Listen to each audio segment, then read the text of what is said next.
Atos dos Apóstolos, capítulo de número 8, verso 26 em diante. Atos capítulo 8, a partir do versículo 26. Eu vou ler todo o texto, depois a gente volta, como a gente faz todas as noites, e vai extraindo as lições espirituais. Um anjo do Senhor falou a Filipe, dizendo: dispõe-te e vai para o lado do sul, no caminho que desce de Jerusalém a Gaza. Este se acha deserto. Ele se levantou e foi, e eis que um etíope, eunuco, alto oficial de Candace, rainha dos etíopes, o qual era superintendente de todo o seu tesouro, que viera adorar em Jerusalém, estava de volta e, assentando no seu carro, vinha lendo o profeta Isaías. Então disse o Espírito a Filipe: aproxima-te desse carro e acompanha-o. Correndo Filipe, ouviu ler o profeta Isaías e perguntou-lhe: compreendes o que vens lendo? E ele respondeu: como poderei entender se alguém não me explicar? E convidou Filipe a subir e a sentar-se junto a ele. Ora, a passagem da escritura que estava lendo era: foi levado como ovelha ao matadouro, e como um cordeiro mudo perante o seu tosquiador, assim ele não abriu a boca. Na sua humilhação lhe negaram justiça. Quem lhe poderá descrever a geração? Porque da terra a sua vida é tirada. Então o eunuco disse a Filipe: peço-te que me expliques a quem se refere o profeta. Fala de si mesmo ou de algum outro? Então Filipe explicou, e começando por essa passagem da Escritura, anunciou-lhe a Jesus.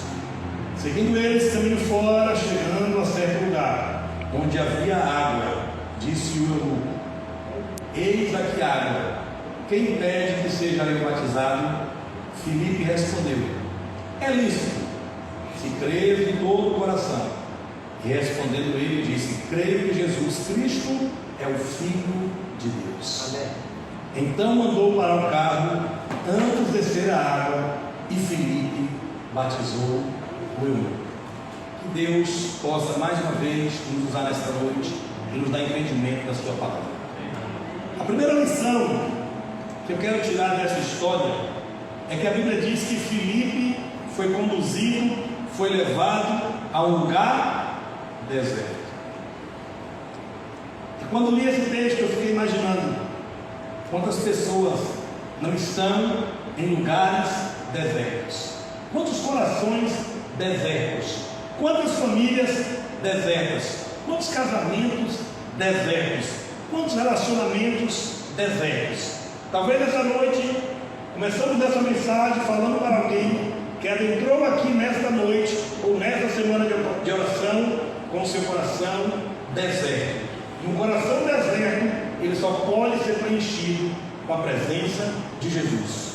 As pessoas tentam preencher o deserto que há em seu coração com muitas coisas, mas quando nós chegamos no fundo do poço, depois de nós tentarmos de todas as formas e nós vemos que não conseguimos, nós vamos entender que esse deserto só é ocupado com a água da vida, que é Jesus Cristo. Filipe, queridos, ele foi conduzido a um deserto. Eu quero dizer nesta noite que eu e você precisamos ir a lugares desertos. Deserto de quê? Deserto de Jesus, deserto de amor, deserto de paz. A igreja de Deus foi chamada para ir ao deserto. Apocalipse 12 diz assim: e a mulher fugiu para o deserto. Deus está nos convidando para ir ao deserto. E esse deserto é onde nós temos ali pessoas que precisam ouvir a palavra de Deus. Então a primeira lição espiritual que a gente tira desse texto é: para onde eu tenho ido? Deus nos convida, repito, a igreja de Deus, eu e você que está aqui nesta noite, cada um de nós que estamos aqui, Deus nos convida para ir a lugares desertos, porque em lugares desertos tem pessoas desertas, em lugares desertos há corações desertos e que precisam da presença de Deus e que precisam da presença da palavra de Deus. Está você disposto a ir para esses lugares, pregar o Evangelho, falar de Jesus para essas pessoas? E sabia que esse lugar deserto pode ser a sua casa? Aquela pessoa que está ali há 5, 10, 15, 20 anos e que ainda não tomou a decisão ao lado de Jesus. Essas pessoas precisam de Jesus. As pessoas têm tentado ocupar o seu tempo, têm tentado preencher o vazio que há em seu coração com muitos entretenimentos, com muitas coisas, mas só vai conseguir ter paz quando tiver um encontro com Jesus. Por isso que eu e você precisamos ir a locais desertos. Qual é o deserto que Deus quer nos levar? O nosso ambiente de trabalho pode ser um local deserto. Há pessoas do nosso ambiente de trabalho que precisam de Jesus. Eu criei um grupo chamado Louvores Antigos. Esse grupo é um grupo mudo. Para quem não sabe, tem um grupo mudo no WhatsApp. É aquele grupo que você cria e bloqueia ele. Aí ninguém consegue mandar mensagem. E eu criei um propósito com Deus.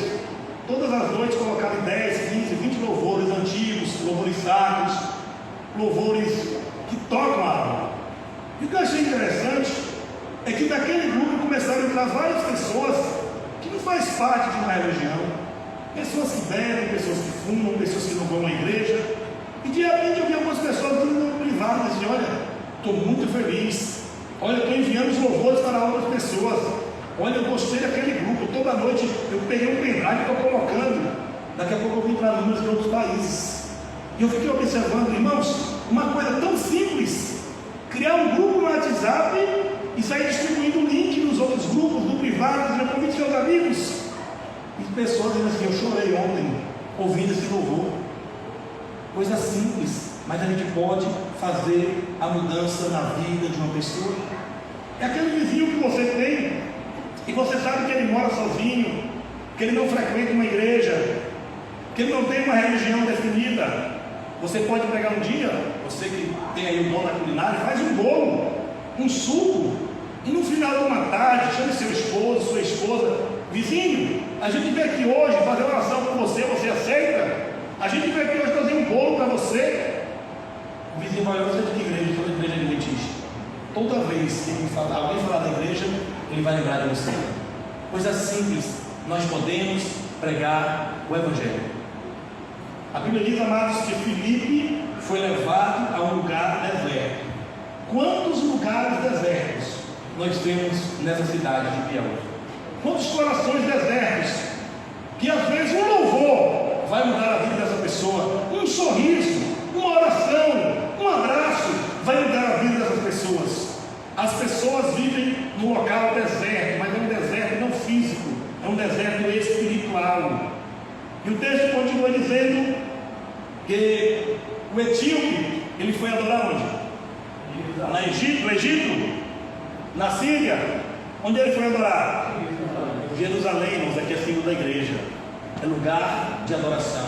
Aquele homem, ele foi adorar no lugar certo. Eu lembro que há uns 12 anos eu estava comportando no Mato Grosso do Sul. Eu tive uma cidade chamada Ponta Porã. Alguns aqui devem conhecer essa cidade. Ela fica divisa com o Paraguai. Você está desse lado, do outro lado é o Paraguai. E chegando em Ponta Porã, eu e um outro comportor, o Gleison, nós fomos, eu sempre eu conto essas experiências que já aconteceram, né? E nós fomos para uma cidade comportar e fomos ficar em um local que um outro comportor tinha conseguido para a gente ficar ali. Na época ele era estudante.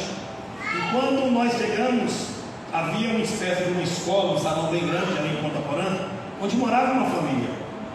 E ali tinha um senhor chamado Asseb. Nunca esqueci o nome daquele homem.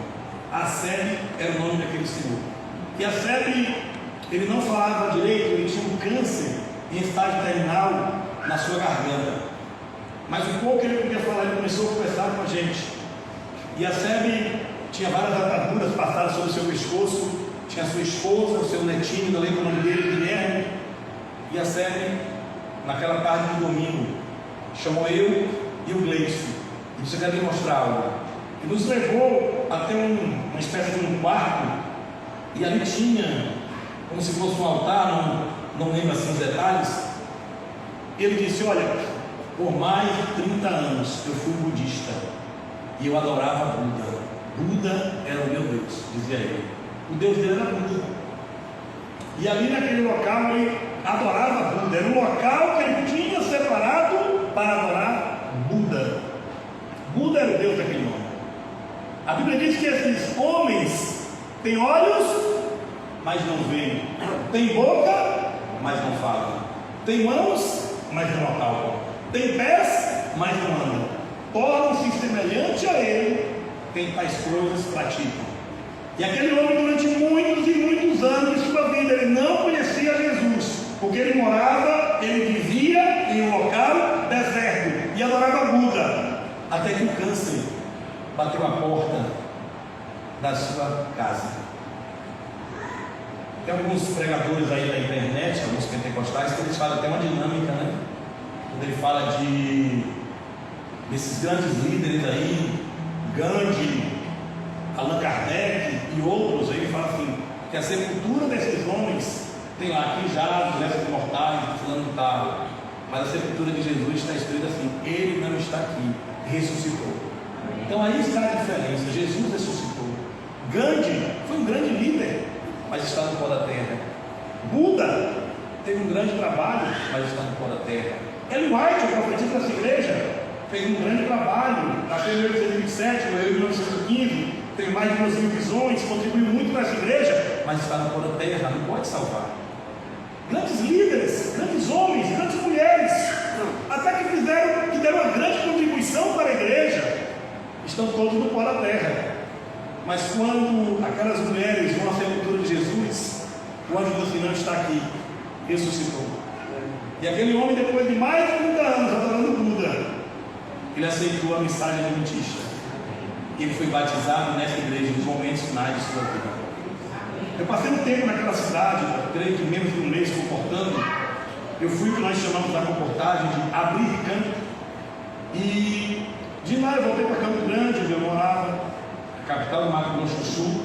Depois eu fui para o Rio de Janeiro, para Rio Fluminense, comportar um período lá. Depois eu voltei para Campo Grande. E muito tempo depois, a gente voltou naquela cidade. E eu falei com o Gleison: vamos visitar o seu Lacerda.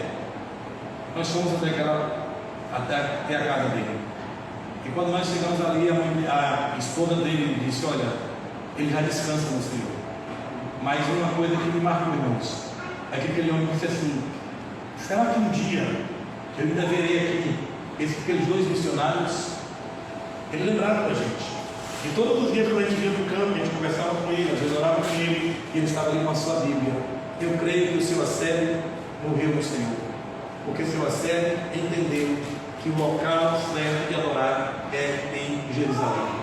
Esse homem, embora tinha algumas limitações, a Bíblia diz que ele adorou em Jerusalém.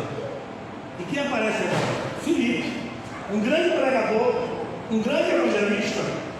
E um texto aqui diz que quando Filipe viu, Filipe fez o quê? Correu. Sabe o que eu entendo aqui? É que Deus tem pressa, nós temos que correr para pregar o Evangelho. Não fique adiando aquele estudo bíblico que você tem para dar, não, tá bom? Não fique adiando aquela pessoa que você conhece, diz: um dia eu vou convidá-lo para ele. Convide hoje, convide para vir amanhã no culto divino, convide para ir para o batismo, porque Deus é um Deus que tem pressa. Deus tem pressa de salvar. Deus tem pressa de salvar o ser humano. Nós que às vezes não permitimos, e aí existe uma coisa chamada livre-arbítrio, a nossa liberdade de escolha, às vezes a gente se bloqueia para Deus. Mas Deus, irmãos, Ele está ali, ó. Ele mandou Jesus, os anjos. Quando Jesus disse: vai embora, não, volta para o céu, ele disse: olha, eu vou enviar o Consolador. Ele manda o Espírito Santo para convencer o homem do pecado, da justiça, do juízo. Então nesta noite eu vejo na Bíblia um Deus que não desiste do homem, um Deus que não desiste do ser humano, um Deus que vai ao encontro do homem. Quando Adão e Eva pecaram, Deus que como primeiro passo assim: Adão, onde estás? Deus, ele não desiste do ser humano. Deus, ele vai ao encontro do homem. Deus tem pressa para salvar. E Deus usou Filipe. Uma escritura americana, ela disse assim: anjos realizarão a obra. Está em um livro chamado Mensagens Escolhidas. Anjos realizarão a obra que nós, homens, deveríamos ter feito. Deus tem pressa, Deus quer te usar, jovem. Sei que aqui nesta noite Deus quer te usar, Deus quer te usar para falar para as pessoas. A gente precisa ter pressa de pregar o Evangelho. Apocalipse diz que viu um outro anjo voando pelo meio do céu. O anjo está voando. Esse anjo representa todos aqueles que pregam o Evangelho, que falam de Jesus. E Filipe se aproxima daquele homem e lhes faz uma pergunta. Olha que grande evangelista, estrategista. Ele olha para aquele homem e diz assim: entendes o que está lendo? Técnica de evangelista, né? Ele começa a puxar papo fazendo uma pergunta. E aí aquele homem dá uma resposta. Vem para toda pergunta com uma resposta. Como eu vou entender se alguém me explicar? Existe um livro nessa igreja chamado Serviço Cristão. E uma escritora americana, ela diz que ela teve uma visão e ela via pessoas lendo as escrituras e não havia quem lhes explicasse, e que essas pessoas, elas estavam apenas esperando para serem recolhidas para o reino dos céus. Em outras palavras, traduzindo, ela viu pessoas que liam a Bíblia dentro de suas casas, mas essas pessoas não entendiam e precisavam de alguém para ir lá explicar-lhes. Porque o nome disso é o quê? Estudo bíblico. Existem pessoas na rua que você mora, sabia? Que nunca foi na igreja. E talvez essas pessoas, a única igreja que elas têm é você. A única igreja que elas têm sou eu. E nós precisamos ir a essas pessoas falar de Jesus. Filipe começa o estudo bíblico. E um outro ponto interessante que eu vejo aqui nesse texto é que diz assim: olha, que Filipe lhe anunciou o quê? Jesus. O texto bíblico diz assim: ó, e Filipe lhe anunciou Jesus. Uma vez eu vi um pastor nosso falando que ele estava ouvindo, estava em local, e aí chegou um evangélico, e tinha algumas pessoas da mesma igreja, aquela pessoa fazia parte, e outras pessoas que não faziam parte de nenhuma igreja. E aí aquele evangélico chegou e disse: para quem tem Jesus, Pai do Senhor, para quem não tem, bom dia. Isso afasta as pessoas, irmãos. Imagine você estar em um local, você não é membro de uma igreja, alguém fala: para quem tem Jesus, Pai do Senhor, para quem não tem, bom dia. Filipe começa pregando Jesus. E aqui eu lembro uma pregação do pastor Bulhão, que ele diz assim: sempre comece pelo Calvário, nunca pelo Monte Sinai. Uma vez, eu gosto de contar a história, eu tenho muita história para contar. Eu estava comportando e fui visitar uma irmã. E aquela irmã, ela tinha cerca de 80 anos de adventista. Acredite você, irmão. Ela nasceu no lar do adventista. E aquela irmã, ela tinha uma funcionária, trabalhava em sua casa. E aquela jovem, ela não frequentava a igreja. E eu, mostrando os manuais, tem muitos anos, eu disse para aquela irmã deve ter morrido, tem muitos anos isso. Tiveram tem quase 100 anos. Eu falei: irmã, a senhora já falou de Jesus para ela? A irmã olhou e falou assim: eu já disse para ela que se ela não guardar o sábado, ela vai para o inferno. Não faça isso, irmãos. Comece por Jesus. Quando for visitar uma pessoa, comece por Jesus. Quando for aconselhar alguém, comece por Jesus. Quando for dar um estudo bíblico, comece por Jesus. A Bíblia diz que Filipe lhe anunciou Jesus. Questão de dízimo, sábado, alimentação, a questão da modéstia cristã, as doutrinas, as crenças fundamentais da nossa igreja, isso vem como consequência. Primeiro eu falo de Jesus para as pessoas, e quando elas aceitarem Jesus, elas aceitam o pacote completo. Quando elas aceitarem Jesus como seu salvador pessoal, aí elas aceitam o restante. Primeiro Jesus. Eu preciso pregar e falar para as pessoas o que Jesus fez na vida delas, o que Jesus fez na minha vida, lá na cruz do Calvário. As pessoas precisam olhar para mim e dizer: realmente ele está diferente, realmente ele está mudado. E só quem pode fazer isso na vida do homem é Jesus Cristo.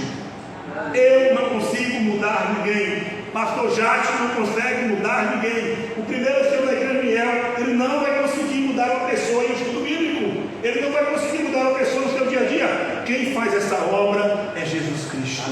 É Jesus que transforma a vida do homem. Então, quando for falar para alguém, quando for convidar alguém para vir à igreja, vai para o estudo bíblico, fale de Jesus. Comece por Jesus. Porque quando a gente fala de Jesus, o coração das pessoas amolece. Quando a gente fala de Jesus, as pessoas, elas passam a ter mais confiança em nós. Agora, quando você vai cheio de si, a pessoa está comendo uma carne de porco. Você sabia que a Bíblia condena a carne de porco? Você sabia que quem come carne de porco vai para o inferno? Não vai assim, irmãos. Chega para a pessoa e diz: o nosso corpo é templo do Espírito Santo. É Jesus que habita no nosso corpo. Mas ele quer habitar em um corpo limpo. Quando as pessoas...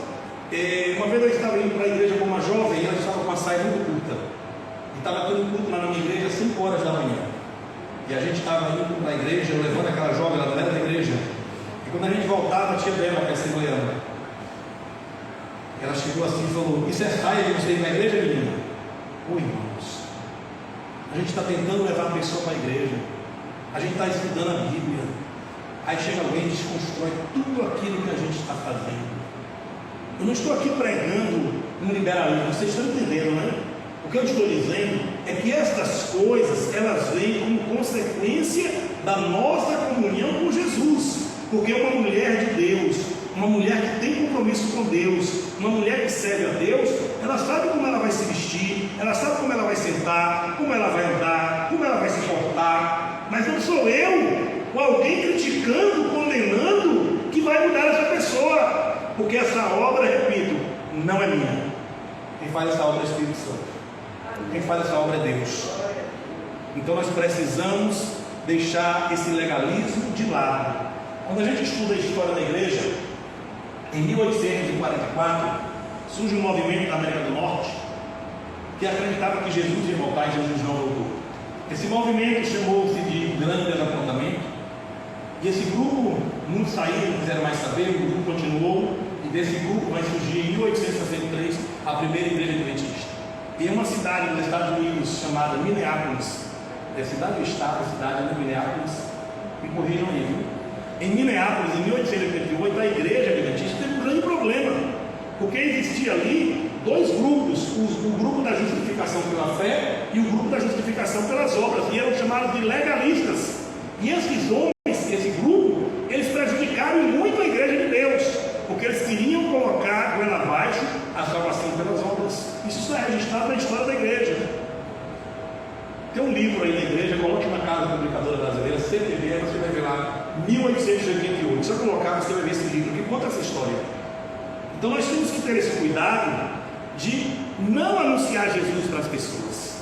Eu sei que no estudo bíblico a gente fala sobre sábado, sobre dízimo, sobre alimentação, sobre modéstia cristã, sobre outros assuntos, mas o que eu quero dizer é que precisamos falar de Jesus. O mundo precisa ouvir falar de Jesus. Precisamos mostrar Jesus nas Sagradas Escrituras. Precisamos mostrar Jesus para as outras pessoas. Precisamos exaltar o nome de Jesus. Só existe um nome em toda a face da terra que nós precisamos da glória, e esse nome é Jesus Cristo. Ele que muda a vida do homem, Ele que transforma, Ele que liberta, Ele que cura o homem do HIV, Ele que cura o homem da lepra, Ele que pega o alcoólatra, o drogado, a prostituta, Ele que transforma, Ele que faz o milagre e diz como cego: eu não sei, eu só sei de uma coisa, eu era cego e agora eu vejo. O cego está ali, cego de nascença. Quando Jesus passa pela vida daquele homem, Jesus cura aquele homem. Os fariseus queriam entender o que aconteceu. Vão questionar o pai daquele cego, diz: olha, ele tem idade suficiente, ficaram com medo, né? Vão perguntar para ele. E aquele homem foi questionado. E quando questionaram quem era Jesus, o que Jesus fez na vida dele, ele disse: eu não sei, eu só sei de uma coisa, eu era cego e agora eu vejo, é Jesus. Maria chega ali, amados, apanhada em adultério. Eu não sei quantos adultos tem na igreja, eu não sei quantos adultos tem nessa cidade, mas eu sei de uma coisa: pessoas para apedrejar tem muitas. E aquela mulher está ali, eu não sei cadê aquele homem. Maria Madalena não adulterou sozinha, sim ou não? Tinha um homem, não tinha? Mas só levaram a mulher para Jesus. Jesus olha para aquela mulher. Ali naquela multidão estava Jair Santana, talvez. Você que está ouvindo essa mensagem. Todo mundo pronto para apedrejar aquela mulher. Aí Jesus olha e fala assim: eu não te condeno. Só que ele não para aí a frase. Ele não para aí a frase. Vai e não peques mais. O seu pecado já foi perdoado. Amém. No dia que Cristo morreu na cruz, Ele perdoou o meu e o seu pecado. Todas as vezes que nós pecamos, todas as vezes que nós falhamos e colocamos os nossos joelhos no chão, Cristo perdoou os nossos pecados. Por isso que quando Filipe encontrou aquele homem, Filipe anunciou Jesus. Porque é Jesus quem perdoa. E você tem poder de perdoar, Ariel? Eu também não tenho. O pastor dessa igreja não tem. O presidente da associação não tem. O da união não tem. O da divisão não tem. O da conferência da associação geral não tem. Só tem, doutor, o poder de perdoar. E por que nós julgamos as pessoas? E por que nós condenamos as pessoas? E por que nós olhamos as pessoas pelos seus erros? Aí Jesus olha lá de cima e fala: filho, você já foi longe demais, mas eu te perdoo. Agora vai no conselho: não peques mais. Filipe encontrou um homem. Aquele homem está lendo a Bíblia, ele não entende o que está lendo. Filipe disse para aquele homem: eu quero lhe anunciar Jesus. Porque quando você aceitar a Jesus, as outras coisas ficarão mais fáceis de aceitar. E aí Filipe começa a pregar para aquele homem Isaías 53, aquela profecia lá que diz que ele deu crédito à nossa pregação.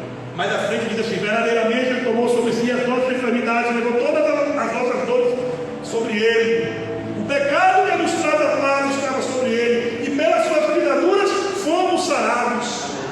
Quem morreu na cruz por você foi Jesus. Quem morreu na cruz por mim foi Jesus. Não tenho vergonha de falar aqui no público. Já tive várias quedas nessa igreja. Várias.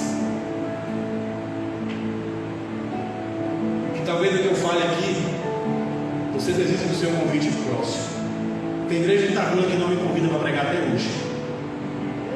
Um dia um ancião chegou para mim, amigo meu, e disse: eu não lhe convido para pregar na igreja porque você já vacilou muito e os irmãos vão olhar. Eu disse: não, é porque você está olhando para o meu passado, não fale pela igreja. Eu conheço líder de Itabuna que quando eu cheguei na igreja fazia evangelismo e que caíram, mas que caíram feio, que escandalizaram, que alguém dizia: o que é fulano de tal?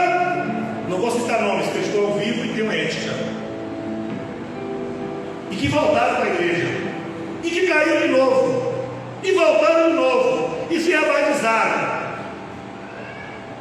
Eu já vi mais de um líder dizer lá na igreja que não prega. Isso me corta o coração, irmãos. Isso me corta o coração. Então não posso pregar sobre Davi, sobre Maria Madalena, sobre Pedro, sobre Judas, porque todos esses homens caíram. E no dia que a igreja entendeu o que é justificação pela fé, no dia que a igreja entender o que é amar o pecador, nós vamos abraçar essas pessoas e vamos chorar com elas.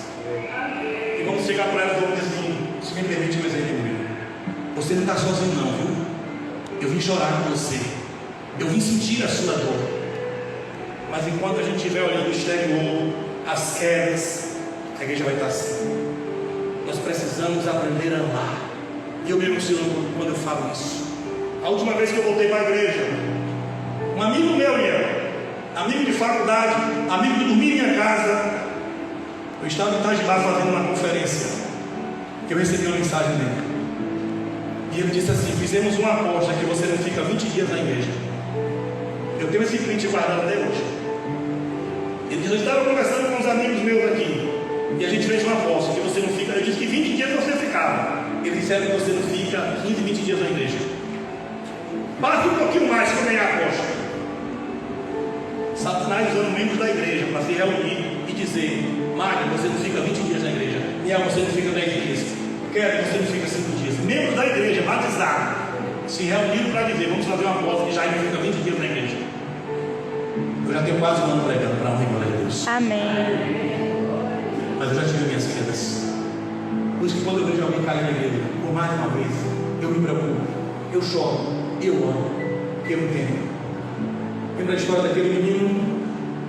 O menino ia passando e viu, meu irmão, o menino ia passando e viu alguns cachorrinhos ali. Ele perguntou para aquele dono do cachorro, dos cãezinhos: quanto custa um cachorro desse? Rapaz, custa R$50. Eu vou querer o cachorro. E o menino saiu, trabalhou a semana inteira e voltou para comprar o cachorro. E ele tira do seu bolso R$50 e disse: eu vou querer esse aqui. O dono do cão olhou do cachorrinho e falou: isso é de graça. Por quê? Mas é aleijado. Esse manca de uma perna ninguém vai ter comprado. Esse aqui é de graça. Escolha outro. O menino disse: não, quero esse. Não, escolha outro. Esse aqui está com defeito de fabricação. Esse cachorrinho está mancando. Mas eu quero esse. Menino, leve o outro. Não, eu quero esse. E criança sabe como é.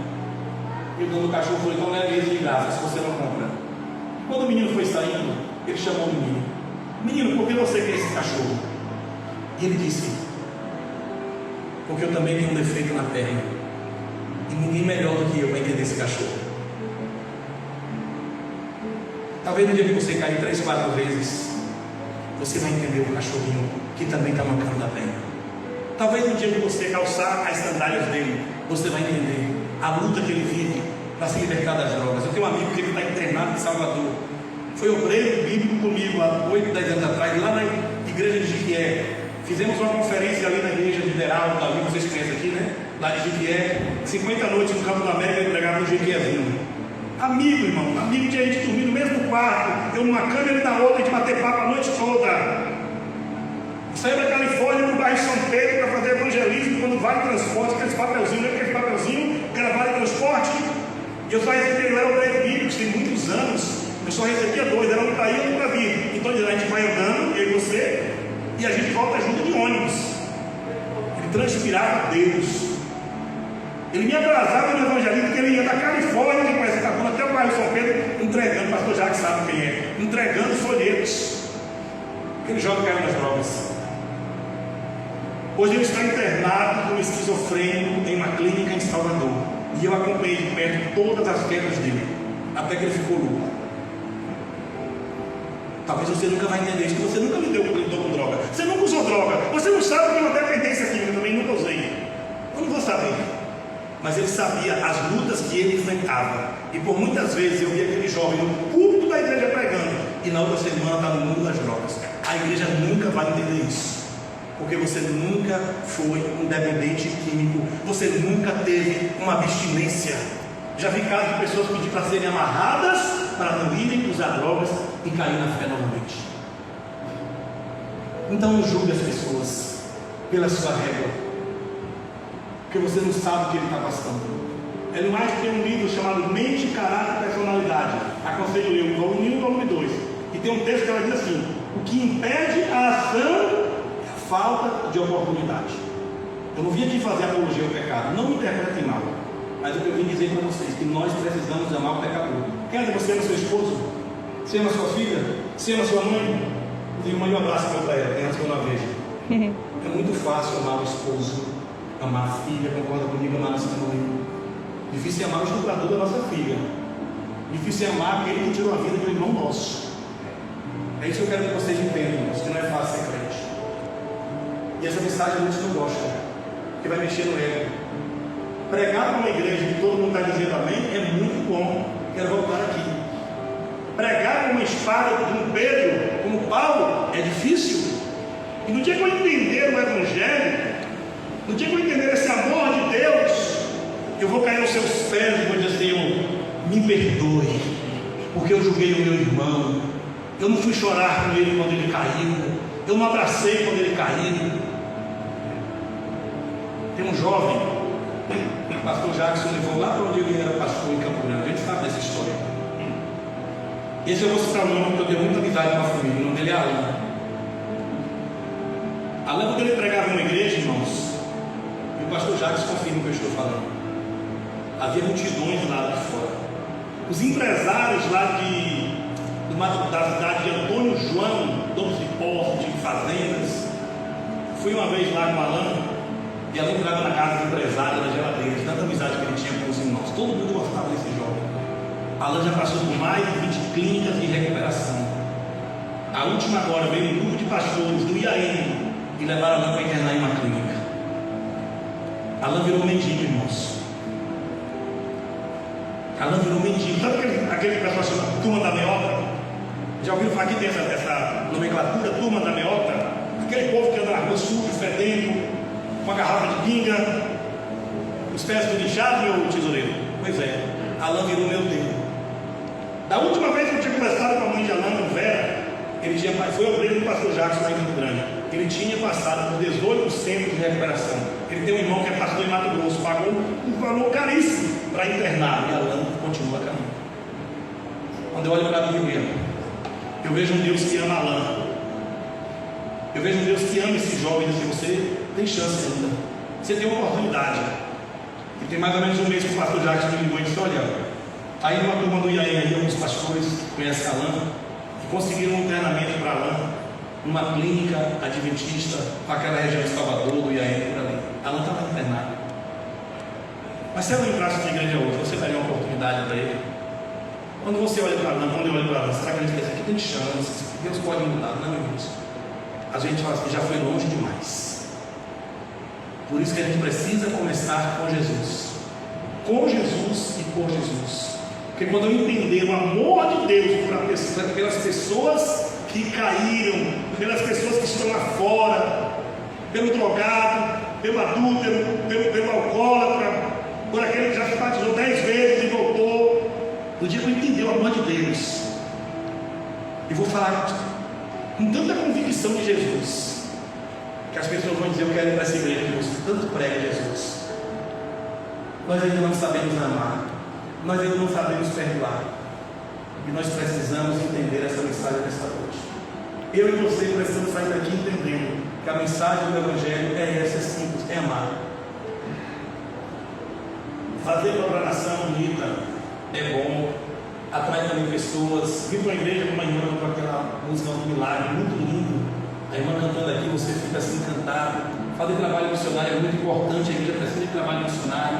Fazer programação com os desbravadores é lindo, atrai jovens lá de fora. Mas se a gente não amar, e se a gente não começar por Jesus, Paulo disse assim: olha, ainda que eu fale a língua dos anjos e dos homens, ainda que eu dê todo o meu corpo para ser queimado por amor do Evangelho, se eu não tiver amor, eu nada serei. E nós não sabemos amar.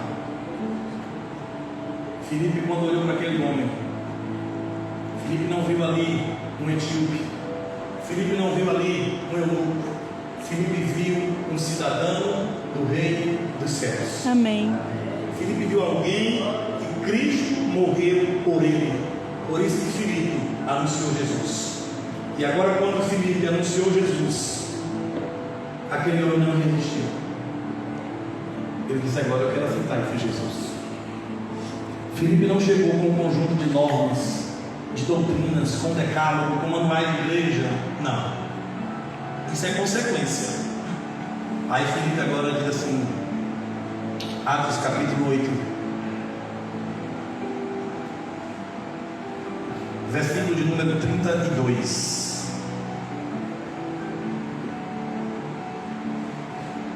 Perdão, irmãos. Versículo de número 37. Filipe respondeu: é lícito se crer de todo o coração. E respondendo ele disse: creio que Jesus Cristo é o Filho de Deus.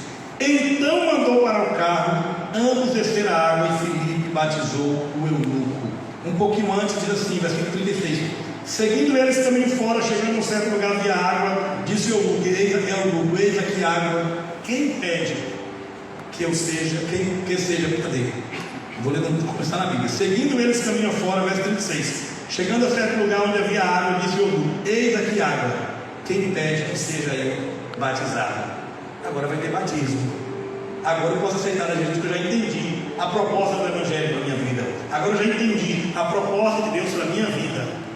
É um Jesus que está em Isaías 53, que morreu na cruz por mim e que perdoou todos os meus pecados. Como ele disse a Maria Madalena: vai, perdoados são os teus pecados. Está sem conseguir dormir? Está tendo paz, está sem paz por causa dos seus pecados? Jesus perdoou os seus pecados.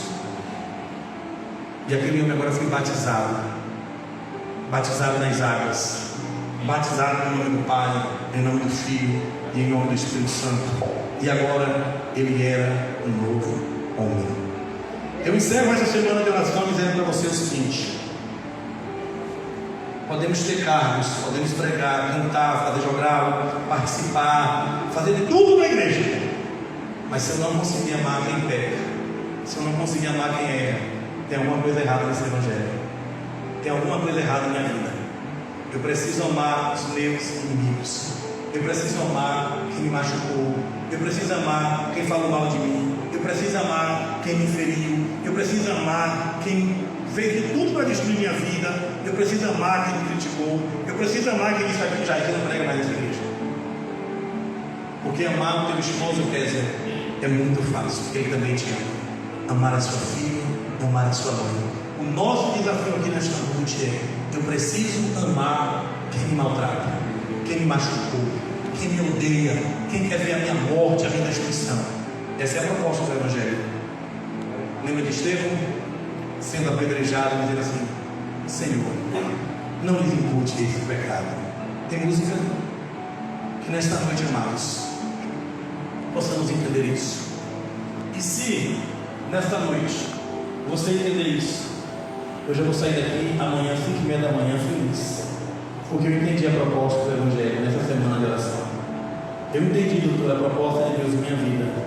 Eu preciso amar quem me odeia, quem me maltratou, quem me machucou. E eu preciso anunciar para essas pessoas Jesus. E isso, irmão, só consigo fazer através de um milagre. Não estou dizendo para você que eu faço, não. Eu falei aqui do cara que passou, jogou água passou na lama, na bolsa d'água, eu fiquei nervoso. É difícil, irmãos, mas não é impossível. Quando a irmã estiver louvando ao Senhor, pense nisso. Felipe anunciou Jesus. E Jesus é aquele que cura, que ama, que liberta, que transforma, que dá uma segunda chance e que esquece os seus pecados. 2 Coríntios 5:17. Se alguém está em Cristo, é nova criatura. As coisas velhas passaram e eis que tudo se fez novo. Amanhã algumas pessoas entrarão nas vagas batismais. Cuide dessas pessoas. Não se preocupe apenas com o batismo. Conceda essas pessoas. Visite essas pessoas. Ore com elas. Chame para almoçar em sua casa. Chame para assistir um filme com você. Cuide dessas pessoas que chegarão amanhã nessa igreja como novos membros. Obrigado a todos pela oportunidade aqui, meu Senhor, do convite. E fica aqui a nossa última mensagem dessa semana de oração. Deus abençoe a sua vida, a minha vida, e um feliz sábado a todos. Amém.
Deus vai me amparar.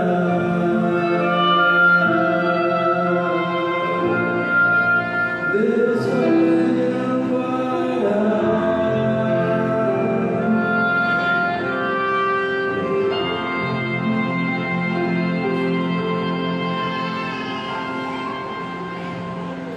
O pastor ele foi convidado para fazer um sermão em um presídio de segurança máxima. E a história diz que quando o pastor recebeu o convite, tinha um auditório onde ele iria fazer aquela palestra bíblica, aquela mensagem para alguns presidiários. Aquele pastor quis ir um dia antes para conhecer o local. E ele percebeu que em alguns bancos havia ali alguns assentos forrados de preto.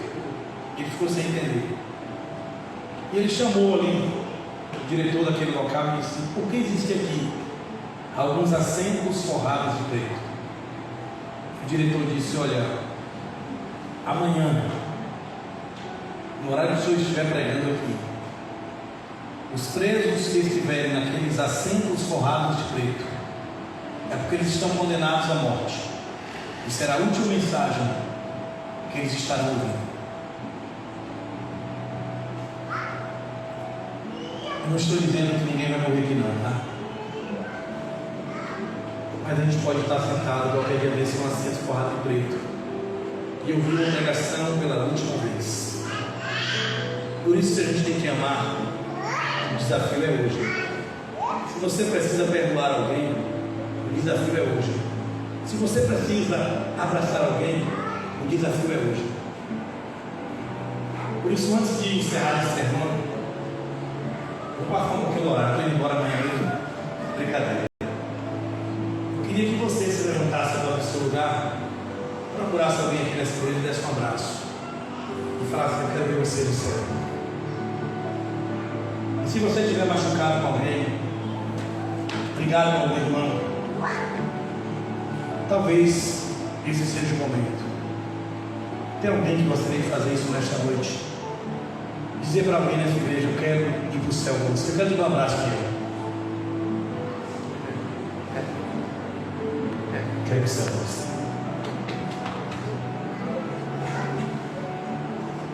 Quero te dar um abraço comigo, quero ir para o céu com você. Sai do seu lugar agora e faça isso.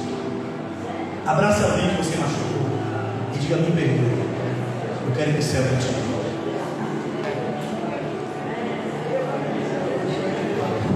O momento é esse. Quero ir para o céu com o Senhor.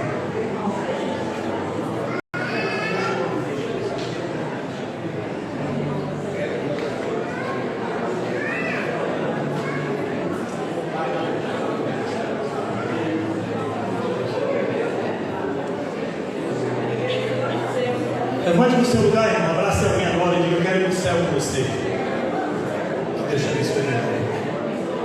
Deixa eu lhe dar um abraço. Eu quero ir para o céu com você. Que Deus te abençoe. Alguém que você gostaria de ver no céu nesta noite? Eu quero te dar um abraço, irmão. Eu queria que você se levantasse no seu lugar agora e abraçasse alguém e dissesse: eu quero ir para o céu com você.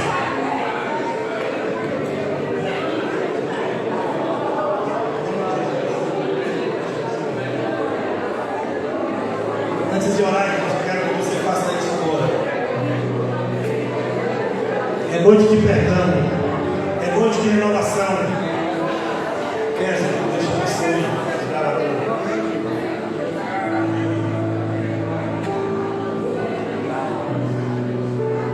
Chegará o dia, amados, que Cristo vai voltar sobre as nuvens dos céus e as igrejas estarão assim, se abraçando. A Bíblia diz que haverá um só Senhor, haverá só um pastor e um só rebanho. Eu quero orar com você nesta noite, mas o céu não terá a mesma alegria se você não estiver lá. Abraça seu irmão nesta noite e diga para ele: eu quero ir para o céu com você. O céu não será a mesma coisa se você não estiver lá. quero sair daqui com essa convicção que em breve Jesus vai voltar e nós vamos subir. Vamos colocar em pé. Eu quero orar com você nesta noite. Mas se você não abraçou alguém ainda e quer abraçar, dá tempo. Se não abraçar agora, abraça lá fora. Vamos sair daqui desta noite com essa certeza. Amado Deus e Pai, esse abraço não é um abraço de falsidade, hipocrisia. É um abraço fraterno. É um abraço de irmãos, falhos e pecadores, mas que reconheceram nesta noite a Tua graça, a Tua misericórdia e o Teu perdão. Faz em nós, Senhor, aquilo que nós não conseguimos fazer. Porque tem coisas que nós até gostaríamos, Senhor, mas a gente não consegue. Isso acontece através de um milagre da conversão, um milagre do novo nascimento, um milagre do renovo. Peço nesta noite mais uma vez uma bênção sobre esses irmãos aqui presentes, que nos receberam tão bem nessa semana de oração. Eu levo aqui, Senhor, desta igreja coisas boas. Eu levo aqui dessa igreja, Senhor, uma imagem positiva, uma imagem de irmãos que durante a semana nos abraçaram, sorriram, irmãos que nos tratou bem, e que essa igreja um dia possa subir para estar no céu com Jesus. Agora pelo ministério do pastor Jackson, dos líderes da Associação Bahia Sul e de toda a liderança na face da terra, em especial pelo irmão Miel, que nos convidou para estar aqui, nossa irmã Nilda, da semana de oração aqui, da música, que esteve aqui todas as noites. Eu não vou lembrar o nome de todos aqui, Senhor, talvez ele está injusto. Os irmãos da recepção, os irmãos que estiveram aqui a semana, desde o primeiro dia, Senhor. Aqueles que não puderam vir, o Senhor sabe também o motivo, e eu peço por cada um deles. Leva-nos em paz para amanhã, às 5h30 da manhã, para Itabuna, que possamos chegar lá em paz, e que os irmãos orem pelo ministério do irmão Jair Santana. Obrigado a todos. Nós oramos aqui, Senhor, pela jovem que também nos ajudou aqui como selado nessa semana gravando as lives, e por toda a liderança da tua igreja, pelos irmãos, em nome de Jesus. E a igreja diz: Amém. Deus abençoe a todos.